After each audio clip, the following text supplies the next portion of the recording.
자, 오늘 또 여러분 반갑습니다. 긴 여정을 끝내고 우리가 세종교에 있는 하늘 말씀의 대강을 끝내고 이제 실기뿐인 삼법 회통을 남기면서 마지막 이 진리훈에 대한 강의를 하다가 진리훈에서 가장 어려운 것이 뭐냐 하면 이 백포 서일 선생님이 말씀해 놓은 육옥이라는 것이 나옵니다. 근데 지금 대종교에서 가장 내가 대종교 와서 뭐 다른 것은 대충 짐작하고 미루어 뭐 내 나름대로 연구를 했는데 제일 어려운 것이 육옥에 대한 어려움이었습니다. 과연 이제 종교라는 것이 우리가 처음에 종교를 생각할 때 우리가 뭐 천당이 있어야 죽어서 가는 곳이 있어야 되고 현세에 잘 살아야 되고 미래에 대한 회개가 있어야 된다, 그렇게 말을 하잖아요. 그렇게 말하는데 우리가 보통 그런 얘기를 하고 있는 과정 속에서 대종교는 과연 그러면 죽으면 어디로 가는 것이냐. 그래서 저는 대종교가 처음 시작할 때는 신선이 되는 것, 그래서 하늘로 올라가는 것, 그 다음엔 산에 들어가서 우리가 사는 것, 아니면 우리가 이 육신이 없어지고 영혼은 영원히 어떤 하느님 곁에 머물거나 자기 나름대로 소멸돼 버리거나 이렇게 생각을 했어요. 그런데 이게 종교를 보통 얘기할 때 우리가 그러잖아요. 주술적인 측면, 주술적인 것, 그렇죠? 주술적인 것이 있고, 종교가 둘째 번으로는 뭐랍니까? 합리적인 거죠. 합리적인 거. 이건 이제 주술적인 것은 우리가 경배하고 뭐 우리 조상 에 대한 제사를 지내고 하나님에 대한 경배를 보는 것들을 주술적이라 그런다면, 합리적인 경전적인 얘기, 이론적인 얘기, 이렇게 해서 종교를 보통 이렇게 두 가지로 우리가 이론을 세웁니다. 근데 우리는 지금 현재 보면 주술적인 것은 거의 없습니다. 우리 김동섭 전리하고 올라가 가지고 제일 먼저 해본다는 게 제사 15일 보름 제사를 지내자는데 지금 폐지해 버렸잖아요. 그러니까 그런 주술적인 주문이 전혀 없어져 버린 상태. 합리적이냐? 그러면 합리적인 것도 아니다, 그런 얘기를 하죠. 그래서 이제 오늘 끝나면서 이제 유곡은 잠깐 얘기하면 되니까, 과연 대종교 입장에서 또 아니면 우리가 이 종교라고 하는 입장에서 보면 뭘 어떻게 하면 종교가 발전되고, 그래서 여러분들에게 메모를 해보라 그래도 논문 제목입니다, 지금 주는 게. 그러니까 우리가 처음 이제 우리가 신교라 그러죠. 신교라는 이름이 이게 오리지널합니다. 신교. 이 신교로 써도 상관없습니다. 신교가 오리지널한 거예요. 근데 지금 우리가 이제 중간에 오면서 바뀌고 그랬단 말이죠. 그러니까 이 처음에 한나라, 그거 다 아시죠? 배달나라, 그 다음에 고조선이란 말이죠. 조선. 그리고 이제 신조선이죠. 이런 나라에서 있었던 것은 뭐냐면 신교였어요. 개념 자체가. 그것이 점점 변화해 오면서 했다. 근데 왜 그러면 우리 지금 현재 신교가 이 배달나라에서부터 이렇게 올 때까지는 국민 전체를 유도하고 국민을 했냐 하면, 그때는 뭐가 됐을까요? 이 재정일치가 된, 신정일치가 되는, 하늘을 모시는 것도 하고 정치하는 것이 함께 하는 세월이었어요. 그러니까 뭐가 보장이 됩니까, 이게? 경제가 보장됐죠. 그죠? 경제가 보장돼서 잘 됐어요. 그냥 전혀 문제가 없었어요. 국가에서 다 세금으로 대주고. 그러니까 중세에 마치 기독교처럼 중부에서 다 했어요. 그러니까 점점 이렇게 내려오다가 이제 외래에서 들어오는 종교들이, 우리는 보통 원나라 때 누가 들어와서 한다, 나도 그런 얘기를 많이 하지만, 외부적인 요인은 그런 것이 있을지는 몰라도 실제로 로마가 망한 것은 외부적으로 망했습니까? 아니면 한나라가 망한 게 외부적으로 망했습니까? 아니면 당나라가 망한 게 외부적으로? 전부 내부적으로 망한 거예요. 고구려가, 우리가 제일 자랑하는 고구려가 망한 이유는 뭐예요? 큰아들은 도교, 둘째 아들은 불교, 셋째 아들은 문 열어주고 그랬거든요. 그래서 성문을 열어줘 버려요. 큰아들이 도망갔다가 중국으로 도망갔다가 돌아오면서 동생하고 얘기해서 야 문 열어라 해서 들어와서 고구려가 망한 거예요. 외부 침략 아닙니다. 내부에서 문제가 생긴 게 아니에요. 외부에서 들어오는 것을 얼른 오라 그러면 문 열어줄게 해서 문 열어줘서 무혈 입성을 해버린 거예요. 그래서 역사가 얘기하는 모든 것들은 종교도 마찬가지고 모든 것들은 무슨 문제가 있냐 하면 내부에 문제가 있다고 말이죠. 그래서 신교라는 것도 결국은 뭐예요? 내부에 문제가 생겨서 그 문제가 뭐냐면 제일 큰 문제가 뭐였겠어요? 경제적인 문제겠죠. 그 다음에 또 나는 그때 살아보지는 않았지만 그 다음에 문제가 되는 건 뭐예요? 이거를 아까 얘기한 종교가 합리적 사고와 이 주술적 사고가 있었는데 주술은 굉장히 발달해 있는데 합리적인 것이 점점점 약해진 거예요. 이게. 그래서 이게 결국 신교가 점점점 약해져 있을 무렵에 여러분들이 잘 아는 것처럼 외부 문물이 들어오면서 중국으로부터 유입되면서 이 불교라든지 유교라든지 이런 것들이 우리를 침입해 들어왔다. 그게 불교 같은 경우에는 지금 산신각이나 독성각 여러분 잘 가면 아시잖아요. 독성각 이런 것들은 전부 불교의 얘기가 아니라 우리가 갖고 있는 신교의 잔재라 그러잖아요. 왜냐하면 독성각에 가면 누가 할아버지 계시죠? 할아버지 계시고 뭐 데리고 있어요? 동물이 뭐예요? 호랑이잖아요. 호랑이. 호랑이는 뭐도 관계가 있어요. 우리나라하고 관계가 있지만 신선하고 관계가 있지만 만약에 불교라면 무엇일까요? 만약에 불교라면 코끼리가 돼야죠. 그렇죠? 그러려면 사자. 왜냐하면 그 동네는 그게 우상화 돼 있었기 때문에 이렇게 돼 있었는데 불교가 들어오면서 우리가 그들의 야합을 받아들여서 합리화해서 불교에서도 그걸 우리를 했다 그 말이죠. 그렇게 세월이 흘러가서 점점 신교가 망한 게 된 거라고 생각을 해요. 그러니까 우리가 아까 얘기하는 것처럼 원나라가 침입했거나 뭐 이런 것들이 원종 때 고려 원종 때입니다. 원종 때 몽골이 침략에 들어왔다. 몽골 침략이 무려 몇 년이에요? 80년의 침략이에요. 일제는 몇 년이죠? 36년이잖아요. 이게 80년이에요. 그렇게 긴 세월 동안에 침입을 받으면서 점점점 신교라는 게 없어졌다. 그런 얘기를 합니다. 그러니까 종교가 가지고 있는 모든 문제들이 어디로 들어가 버렸냐 하면 주술성은 어디로 갔어요? 무속으로 갔고, 그쵸? 무속으로 갔고, 합리성은 사라져버린 거죠. 완전히. 그러니까 이렇게 되니까 망할 수밖에 없었던 거예요. 그때 당시에. 우리는 뭐 혹자는 뭐 전체적인 모양으로 불교가 침입해서 망했다 뭐했다 하지만 왜 그러면 지금 현재 이 무속에서 주술성만 갖고 있느냐, 합리성이 없어져 버렸냐. 이 사람들은 외부의 압력이라든가 국가의 압력이라든가 등등의 원인으로 해서 살 수가 없었어요. 하느님을 모시거나 이제 지들이 말하는 할아버지라고 그러는데 할아버지를 모시거나 아니면 어떤 우리 조상을 모시거나 하는 곳에는 살 길이 없는 거예요. 이 사람들 이 불교나 유교 계통은 유교는 국가에서 지원을 해줬고, 그죠? 이 불교는 이것도 국가에서 다 해줬어요. 그러니까 해방되기 전에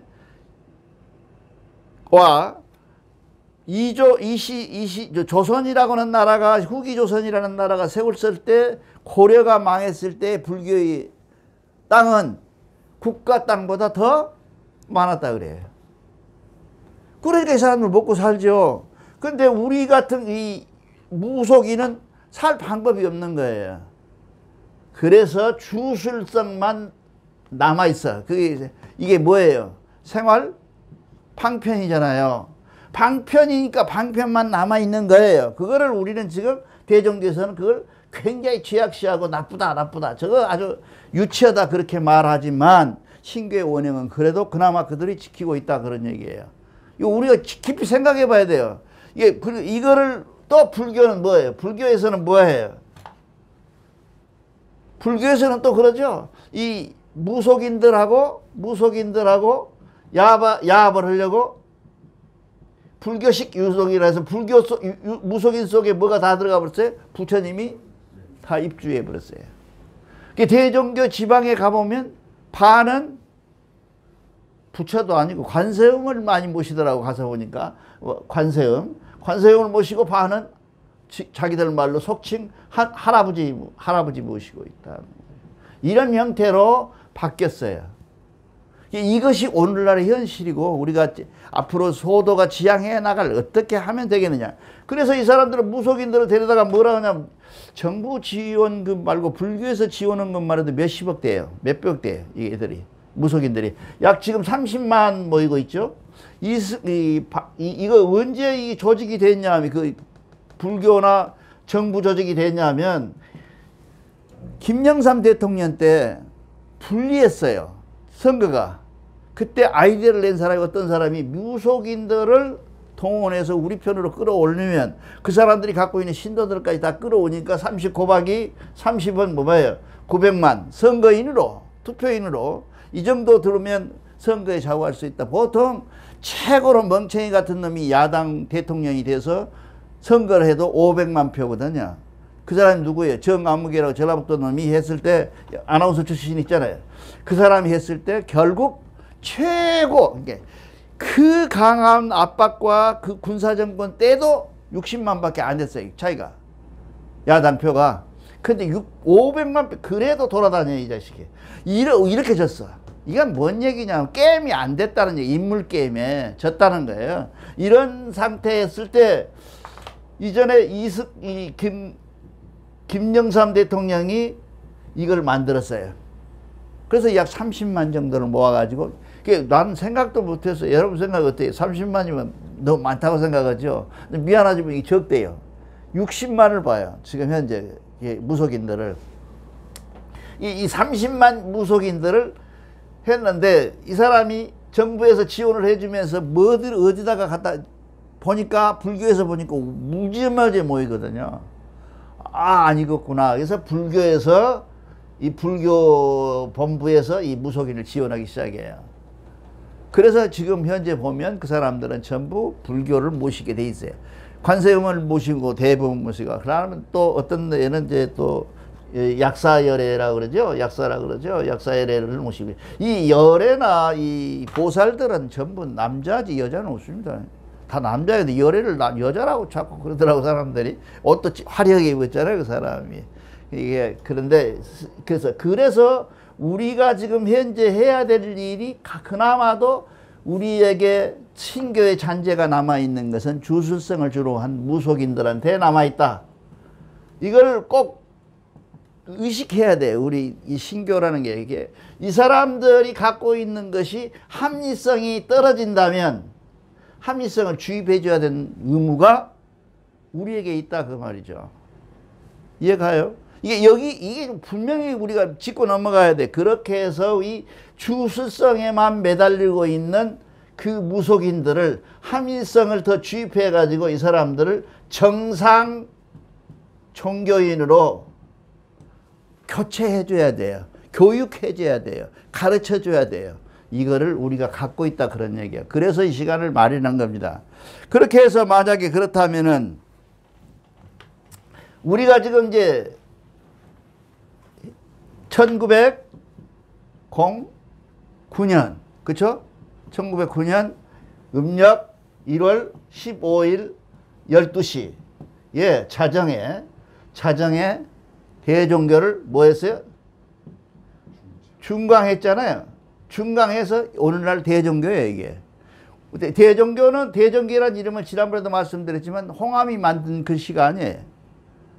누가 제일 먼저 했냐? 원래 발해 때부터 쓰던 대종이란 말이 있었는데 이거를 누가 하느냐 하면 백봉신사라는 분이 전할 때 이미 대종교라는 명칭을 가지고 해요. 이 장관이 만들어낸 저서에 보면 이 대종의 역사가 나와요.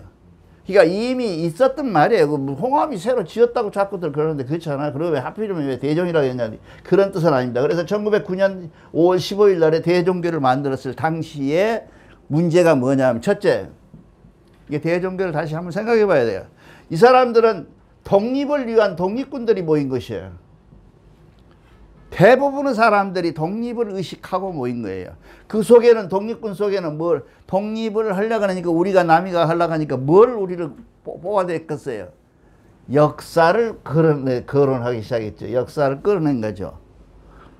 그러니까 기독교도 마찬가지로 신약이 있고 구약이 있잖아요. 그런 것처럼 우리도 역사를 했다. 그게 샘플이겠죠. 이 꺼내서 역사 속에서 독립군을 형성을 하려고 우리가 하여튼 모이고, 독립을 위해서, 독립군까지는 아니고 독립을 위해서 우리가 모이기 시작했습니다. 처음에 모일 때. 그리고 그 다음에 본질이 뭐예요? 그 사람들 본질이. 본래 모습이 뭐예요? 유교예요. 유교는 뭐예요? 주술성은 하나도 없고 합리성만 가지고 있는 아이들이에요. 이 합리성 가지고 평생 싸운 놈들이에요. 욕하고 싸우고 욕하고 싸우고 욕하고 싸우고 그러잖아요. 그랬던 사람들이 모였어. 유교인들이. 그 사람들이 무슨 탈을 쓰고 났냐? 조상이라는 탈. 조상이라는 탈을 쓰고 나왔다니, 순간적으로. 왜냐하면 유교 조상은 굉장히 밀접하잖아요. 그러니까 이 탈을 쓰고 나온 이 사람들, 이런 사람들이 모인 집단이었기 때문에 이 집단은 뭐예요? 대종교적, 신교적인 입장이 될 수가 없었던 거예요. 그 사람 머릿속에는 뭐예요?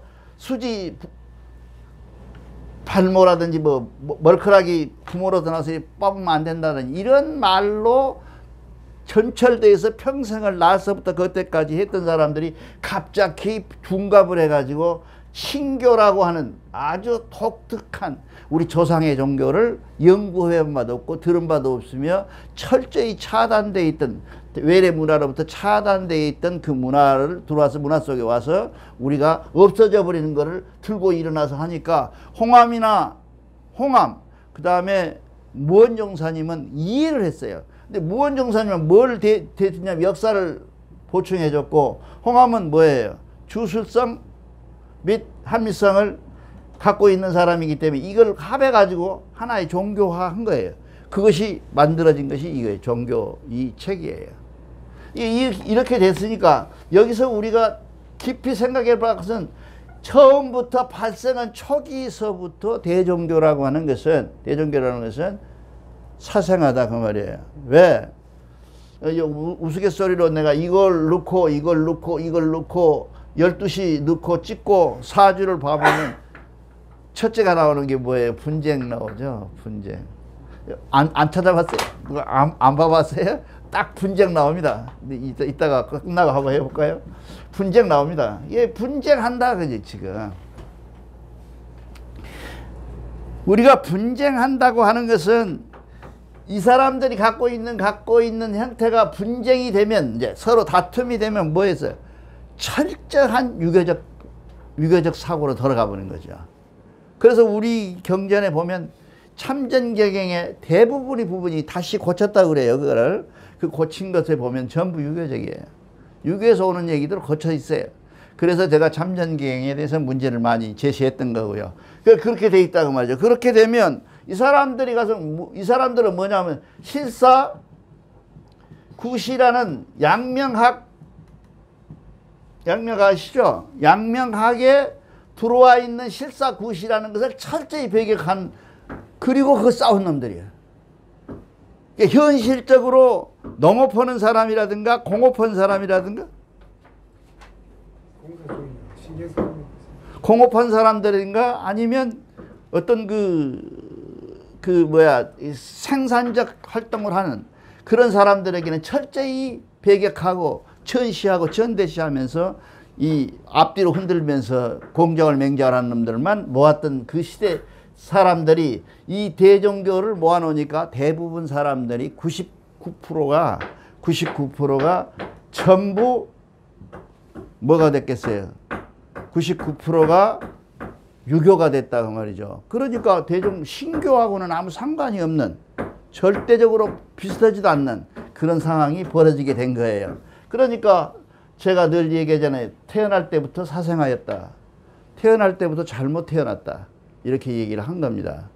그러니까 그거를 우리가 인식해야 되고, 그 다음에 우리가 한 번 더 깊이 연구해야 될 것은, 우리가 지금 현재 갖고 있는 대종교 총본사라고 하는 이름이 있습니다. 이 총본사라고 하는 것이 뭐예요? 총사령부잖아요.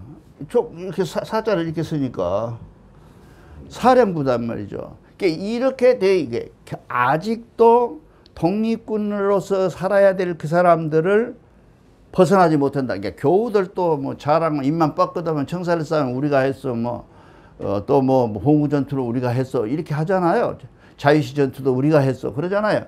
그런데 그거도 저거 무슨 상관이냐고요. 대종교가 무슨 상관이 있어요? 아무 상관이 없잖아요. 대종교 우리 선조들이 대종교를 이름을 갖고 한 것이 아니에요. 북로군 정서라는 한 독립단체를 이용해서 독립을 하는데 우리 대종교인이 참여했어요. 그 이상 이하도 아니에요. 역사에 나오지도 않아요. 지금 누가 어느 개아들놈도 역사 얘기할 때 한 번도 이 일 안 합니다. 이렇게 돼 있는 상태에 있는 상태를 우리가 유지하고 발전하면서 지금 끌어온 거예요. 그러니까 이 무언까지도 그래도 백포, 무언은 나철이나 이런 사람들은 그래도 주술적인 부분이라든가 합리성이라든가 이런 걸 갖고 있었어요. 근데 단해라고 하는 사람이 특별한 사람이 나와가지고 이 사람이 이렇게 틀이 잘생겼어요. 단해 여러분 보셨잖아요. 단해가 잘생겼습니다. 이게 누구하고 비슷하냐면 권태훈이하고 비슷해요. 그 사람이 태어난 사람, 이 사람이 나와가지고 한국에 다시 이렇게 들어와서 한국에 수복해서 1946년도에 들어와서 지금까지 이 사람이 한 일이라고는 아무것도 없어요. 권위 세우는 일. 나 만나려면 밖에서부터 기어들어라. 절을 몇 자리 하고 들어라. 돈 얼마 내놔라. 이렇게만 하셨지. 이거 아무것도 없고 이 사람한테 어떤 그 힘 있는 교우가 가가지고 뭐 일제 가지고 있었던 부동산이나 이런 거 가져오면 이건 일제 것인가 안 쓴다고. 땅이 우리 땅이 일제 땅이에요. 이게 안 해가지고 다 비토해버리고 없어 안 받아본다 그러고 그랬었던 거. 이 사람은 그런 것들 다 좋아요. 근데 이분이 가장 문제가 되는 것이 공화제라고 나는 제도로 바꿉니다. 지금까지는 치명제였어요. 내가 몸이 불편하거나 내가 더 이상 그 일을 직을 보험할 때는 네가 해라. 홍암이 무원정사님한테 무원정사님이 다른 장한테 전하듯이 전했어요. 전수했다 그 말이요. 그런데 갑자기 공화제를 만들어 가지고 무슨 선거제를 만들어서 선거를 한 거예요. 이거를 그래 갖고 임기를 4년으로 한 거예요. 이것이 결국은 지금 현재 대종교의 불씨의 씨앗입니다. 무슨 여러 가지 이유 요인이 있겠죠. 그렇지만 이게 아주 실질적인 씨앗이에요. 왜 그러냐 하면 4년 있으면 지금 하고 있는 전업 내 죽으면 내가 해야 되겠다는 계획이 나오는 거거든요. 그러니까 제일 문제가 되는 것이 이것이요. 그래서 사실 여러분들이 잘 알고 있는 쪽수로만 하는 민주주의가 좋은 것만은 아닙니다.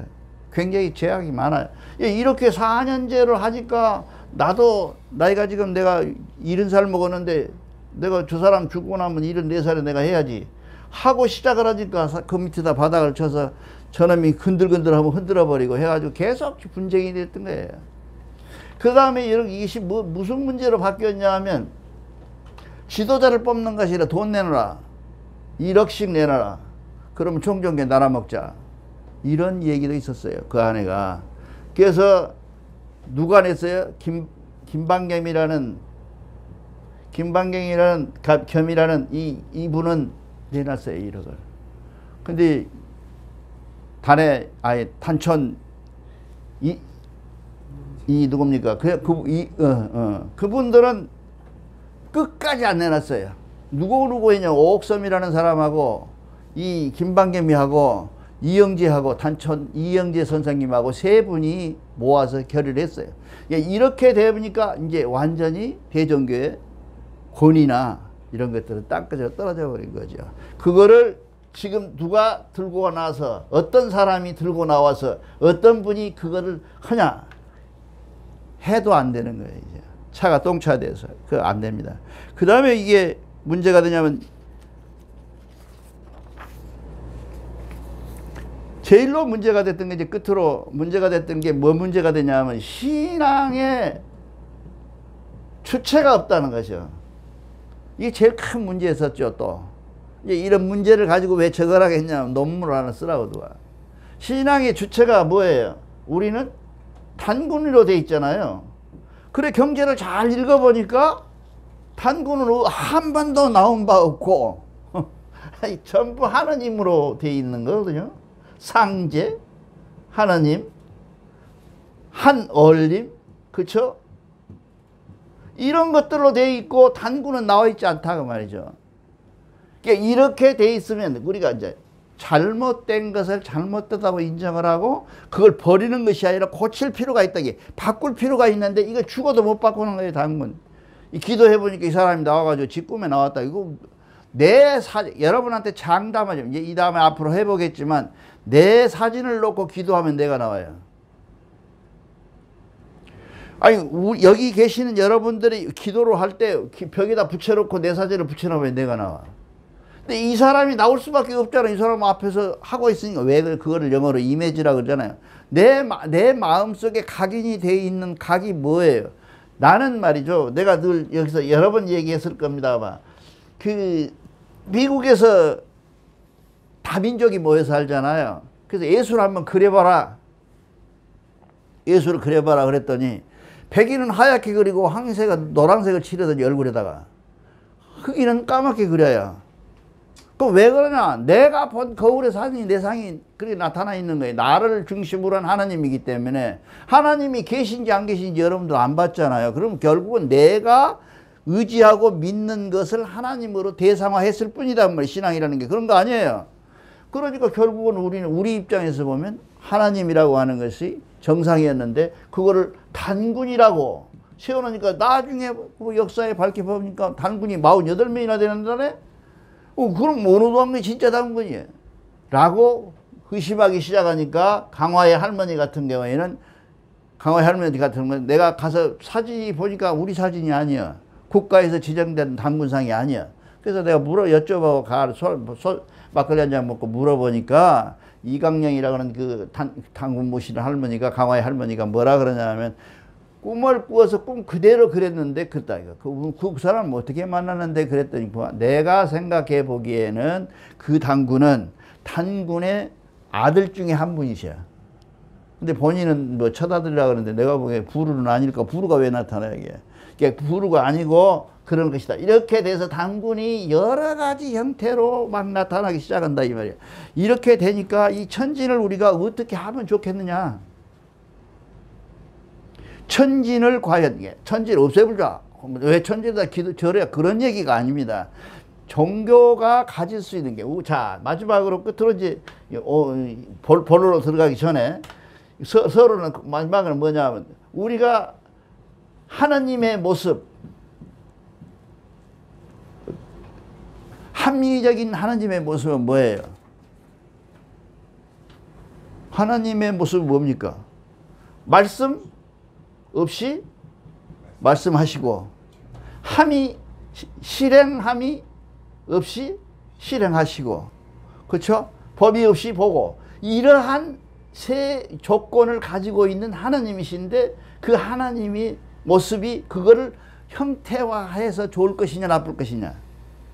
지금 내가 말씀드리는 것은 그러자는 얘기는 아닙니다. 이러자 그런 얘기가 아니라 여러분들이 한 번쯤 고민해 봐야 되고 신앙생활할 때 내가 과연 대상을 누구로 세워야 될 것인가는 분명히 알아야 된다는 거죠. 그 하나님이 누구냐? 그 하나님이 내가 만나야 될 하나님이 누구냐? 단군이냐? 환웅이냐? 아니면 뭐 삼신이냐? 이게 모른다는 거죠. 그거를 우리가 정해야 되겠고, 그 다음에 둘째 번호는 뭐냐면 여러분들이 나무아미타불 하고 부처님한테 직접 비는 경우는 없습니다. 불교에서 거의 없어요. 가서 절만 하지. 그죠? 그러고는 그 사람들 나무아미타불, 관세음보살, 그렇잖아요. 관세음보살 그렇게 이렇게 빈단 말이에요. 왜 이 사람들은 부처를 안 부르고 나무아미타불을 너무 그걸 공부를 해야 돼요.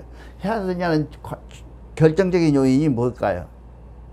한번 생각해 봤어요. 왜 이 사람들은 부처님 석가모니 안 하고 탄신인 날만 석가모니를 부르지 일절 안 부릅니다. 이 사람들은. 이게 이론이 뭐냐 하면요. 좀 유치한 것 같은데 진짜예요. 뭐냐 하면, 하느님이 대신 게 성불해버린 사람, 안 불러요. 이게 부처가 되어버린 사람을 빌질 않아요, 그 사람한테는. 그럼 누구한테 해요? 보살이잖아요, 다. 관세음? 부처님, 그래? 아니잖아요. 관세음 보살이잖아요. 이게 보살한테 빈다는 거죠. 그죠? 근데 왜 보살한테 빌겨? 소원을 말하면서 왜 석가모니한테는 안 할까? 그런 얘기예요. 우리가 여기 잘 생각해 봐야 돼요. 이렇게 되면 이 보살을 부르는 이유가 그 사람들 이론은 뭐냐 하면, 부처는 하늘의 좌우에 있고 이 보살들은 주변에 있다는 거예요. 우리 주변에. 승천을 안 하셔서 아직도 하늘에 여기 삼천 하늘에 천궁에 오르지 못하고 지상에 있다는 거예요. 우리 주변에 있다는 거예요. 그렇기 때문에 내가 만약에 부처님 날 좀 도와주시오 그러면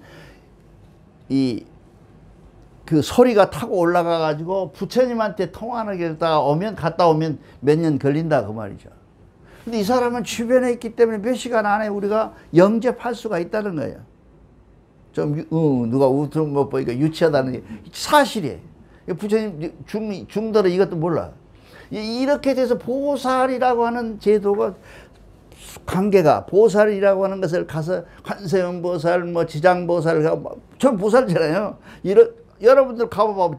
제일 많이 하는 데가 지장보살이잖아요. 지장보살은 지금 현세 우리를 지금 관리하고 있는 지장보살이잖아요. 지장보살 같은 경우는 굉장하지, 힘이 막강하지요. 부처님은 저리 가라. 이런 이유가 바로 그런 데가 있다 그 말이에요. 자, 그럼 이제 다시 우리도 돌아와 보자니. 우리도 아니 남은 거 좋은 거 좋다고 그러고 나쁜 거 나쁘다 하자. 우리도 돌아와 보자니. 우리 하느님이 있고. 우리는 한배 검 그러잖아요. 근데 이 한배검이란 실체를 나는 잘 몰라요.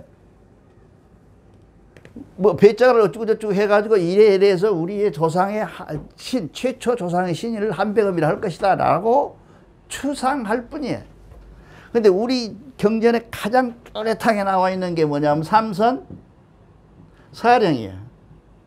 나와 있어요, 이 사람들이. 그리고 우리 조상들은 최근에까지도 논에 가서 밭에 일하고 음식을 장만해갖고 먹고 제초에 먹기 전에 한 숟가락 이렇게 크게 떠서 호박잎에다 싸서 고실에 했다고 말이죠. 그리고 고실에 했던 삼선 사령 중에 한 분이잖아요. 삼선 중에. 그런 것을 우리가 왜 그랬겠느냐, 그 사람들이 하느님을 안 찾고. 그런 얘기를 우리가 지금 하고 있는 거예요.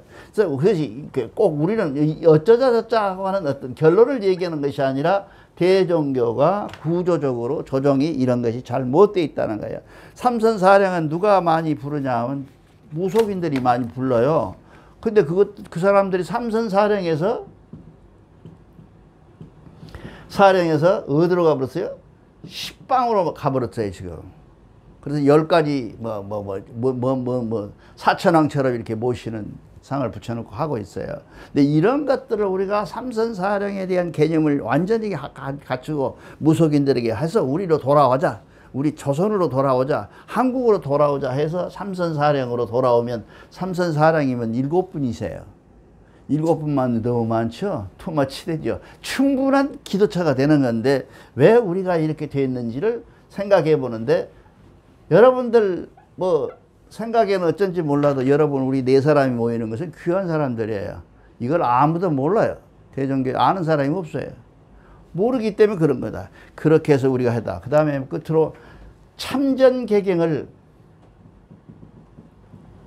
나는 소돈을 할 때 이 제목 있잖아요. 삼선사람이 신동 뭔동 이 제목 있잖아요. 그걸 쭉 처음부터 여기까지 나열해 가지고 독송을 했어요. 경배 볼 때. 그래가지고 우리 집 하나 남았을 게 아마 그게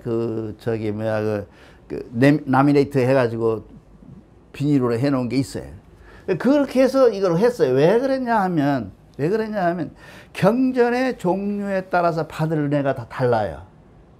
그렇잖아요. 내가 받을 은혜가, 내가 죄 짓고 있다 그러면 제장에 보면 내가 가슴이 설복할 거야. 그런 것들을 내 안에 들어있는 나의 정신과 부딪힐 수 있도록 나는 했어요. 근데 그래서 잘했다는 얘기는 아닙니다. 그래서 이 참전개경도 우리가 어떻게 풀어서 어떻게 만들어서 어떻게 종교할 것이냐 라고 하는 문제를 우리가 한 번쯤은 고민해 봐야 된다는 거죠.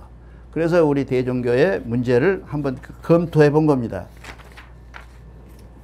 그래서 대종교가 왜 안 되느냐 그랬더니 뭐 조직이 잘못됐고 뭐 누가 그러니까 다 헛소리예요. 지금 제가 말씀드린 열 몇 가지 이 사안들이 잘 검토해 보면 가장 대종교의 근본적인 대종교의 분쟁의 원인이 그가 있다고 하죠. 사람에 있는 거 아닙니다. 사람은 다 좋은 사람들이잖아요. 개인적으로 또 들어보세요. 우리 교인들이 다 좋은 분들이잖아요. 근데도 왜 그런 짓을 하느냐 라고 할 때 이런 저희가 지금 생각해, 물론 더 많은 문제점이 있을 거예요. 그래서 여러분들한테 연구해 보라는 거예요. 그런데 내가 지금 말씀드리는 그 문제점은 만약에 필요하다면 내가 가지고 있는 원고를 프린트하고 내가 보내드릴게요. 프린트해 보세요. 그런 거를 한 번쯤 검토해 보고, 아, 종교라고 하는 것이, 소도라는 것이 종교는 아니지만 소도라는 것을 가지고 내가 이러이런 방법으로 이렇게 해야 되는 거 아닌가 하는 논의가 지금부터 이루어졌으면 합니다. 그 다음에 끝으로 유곡이라고 하는 문제입니다. 자, 유곡이라고 하는 것이 있대요. 그래서 우리가 하면 뭐라냐면 굳은 옥 1번, 2번 굽은 옥 3번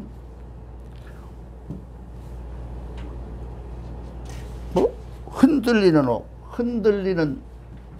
옥, 그 다음에 4번 잠기는 옥,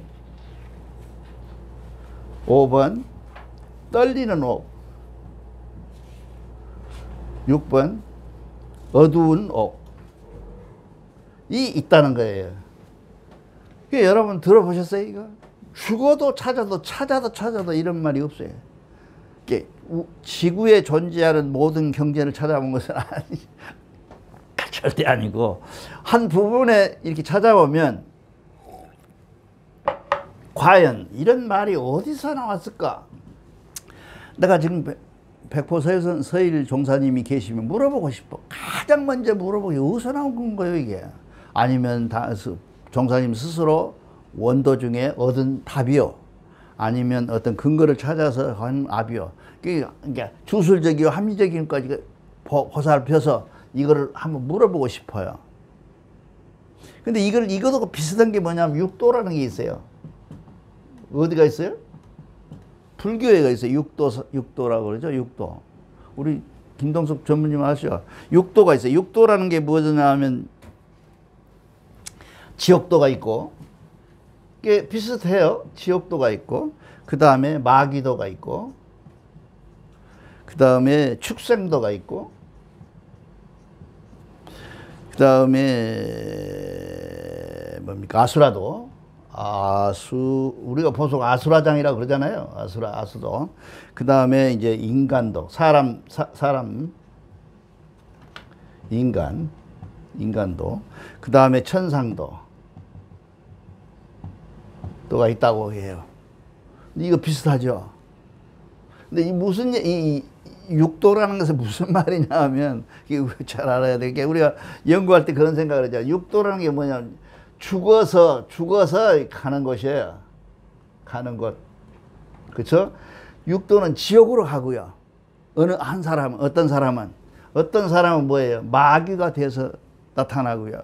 어떤 사람은 축생도, 또 동식물로 살아난다. 축생으로, 동물로 태어난다는 거죠. 그 다음에 어떤 게 아수라들라고 해서 개판 5분 전 그런 형편없는 지역으로 달아나서 매일 진흙탕 싸움만 하고 사는 지역이 있고, 그 다음에 사람으로 태어난 것이 있고, 그 다음에는 하늘로 올라가는 이렇게 극락으로 영생하는 그런 이 6종류가 있다는 거예요. 이 6개, 육도를 쳐다보면서 무슨 생각이 들어요? 죽어서 가는데 무슨 생각이 듭니까? 이 육도를 쳐다보면서 우리가 이것이 혹시라도 이것이 이 말이 삶의 현장의 우리 모습이 아닐까 하는 생각을 안 든가요? 예, 어떤 사람은 지옥처럼 사는 사람도 있을 거고, 어떤 놈은 마귀처럼 사는 사람이 있을 것이고, 어떤 놈은 전 소돼지만도 못하게 사는 놈도 있을 것이고, 전 개판으로 사는 놈도 있을 것이고, 어떤 놈은 사람답게 사는 놈이고, 저놈은 적어도 사람 중에 사람으로 사는 놈도 있을 것 아니냐 그 말이죠. 이거를 표현을 그렇게 하지 않겠냐는 얘기죠. 이렇게 라고 얘기를 해봤더니 사실이에요. 불교에서 이렇게 말하는 승려들도 있어요. 이런 식으로 이게 죽어서 가는 곳이기도 하지만 살아생전에서도 이런 문제가 있을 수 있다라고 얘기를 합니다. 근데 자, 우리 것으로 돌아와서 봅시다. 그러니까 참 어려워요. 굳은옥이라는 것은 이게 굳은다. 그러면 만약에 우리가 뭐 굳어서 죽는 사람 일 수도 있어요. 그렇죠? 그렇잖아요. 그 다음에 구분옥, 오그라져서 이렇게 막 오그라져서 죽은 사람도 있고, 어떤 사람은 건들건들 거리면서 흔들흔들거려서 죽은 사람도 있을 것이고, 어떤 사람은 완전히 눕지도 일어나지도 못하는 상태에 있는 사람도 있을 것이고, 또 어떤 사람은 이게 덜덜 떨면서 드는 사람도 있고, 어떤 사람은 밝은 속에 살면서도 어둡게 사는 사람도 있을 것이다 이 말이죠. 그래서 제가 최종적으로 결론 낸 것이 뭐냐 하면, 이 유곡이란 말은 죽어서 가는 것이 아니라 지옥으로 가는 유곡이 아니라, 이게 유곡이 아니라, 이 불교에서 말하는 육도는 사람으로 다시 태어날 수 있는 것도 길이 열려 있고, 천상으로 올라가는 게, 극락으로 올라가는 것도 열려 있고, 그렇게 축생으로 태어나는 것도 열려 있어요. 그 사람들은 그래도 방편에 합리성이 있어요. 근데 우리는 죽어서 간다면 이게 뭐예요? 다 같은 지옥인데 뭐 굽고 떨리고 그 무슨 차이가 있어요? 아니 생각해 보세요. 아니 뭐 종사님한테 죄송한데, 아니 구분옥, 흔들리는 옥, 잠기는 옥, 떨리는 옥, 어두운 옥이 무슨 차이냐고. 지옥의 성분으로 무슨 상관이 있냐고요. 아무 상관이 없잖아요. 내가 만약에 이제 내가 심의를 받아가지고 내가 만약 들어가잖아요. 내가 뭐 구분옥으로 들어간다 그러면 나는 구분옥이나 들어나 흔들리는 옥이나 잠기는 옥이나 떨리는 옥이나 어두운 옥이나 다 똑같을 것 같아. 가기 싫어. 근데 이게 급이 있나?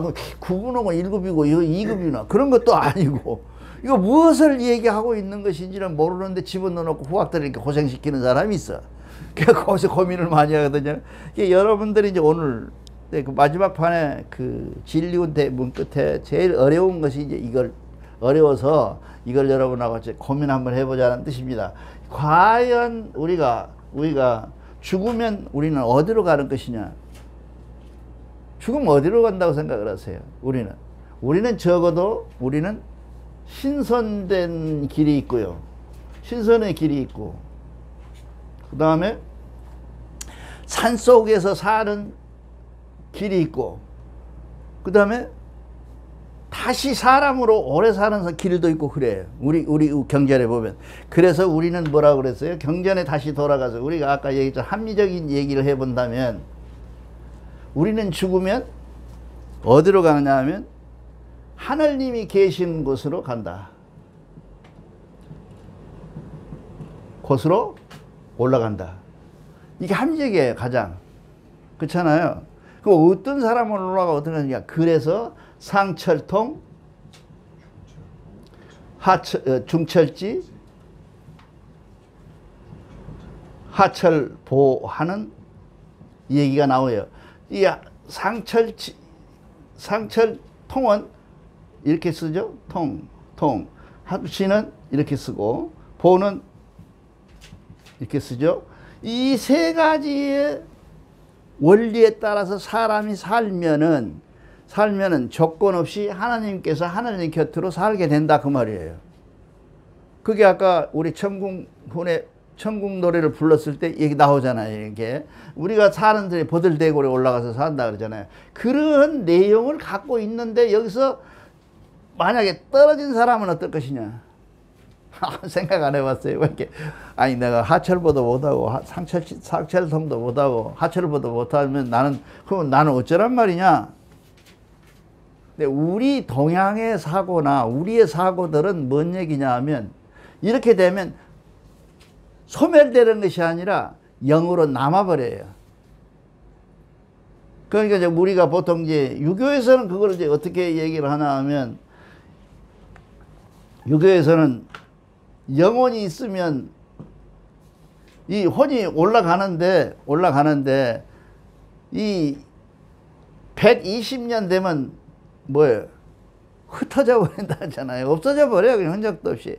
근데 이게 왜 안 맞으냐면 대종교의 경전에 이 이게 천부경에 보면 뭐라냐면 진리가 물질은 불변한다는 원리가 있어요. 천부경에. 아시잖아요, 여러분. 지난번에 했잖아요. 물질이 불변한다. 그러니까 이게 현대 과학에서 가장 중요시하는 거 아니에요. 불변한다는 거죠. 무슨 얘기냐 하면 이 컵이 있으면 컵을 태울 수만 있다면 진공 속에서 태워가지고 진공에서 보니까 유리처럼 생긴 진공 속에서 내가 봤어. 보니까 컵이 있을 때나 없을 때 없어지면 태워진 거죠. 무게가 동일하다는 거예요. 안 믿어요?